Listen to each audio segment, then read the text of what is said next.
देखिए आप लोग, मैं बहुत कीमती शब्द बोलने वाला हूँ।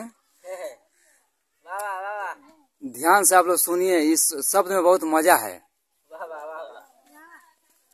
रिक्शा और ठेला में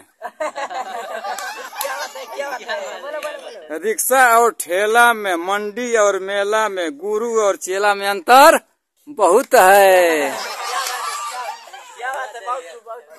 आगे देखिए, धोती और साड़ी में, हाड़ा और हाड़ी में, शराब और ताड़ी में अंतर बहुत है।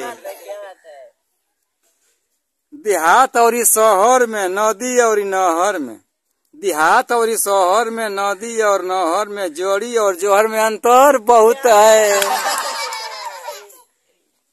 कुर्ता और कुर्ती में, बीड़ी और सुरती में, कुर्ता और कुर्ती में, बीड़ी और सुरती में, सुरती और फुर्ती में अंतर बहुत है। क्या बात है? झंडी और झंडा में, मांस और अंडा में, झंडी और झंडा में, मांस और अंडा में, लाठी और डंडा में अंतर बहुत है।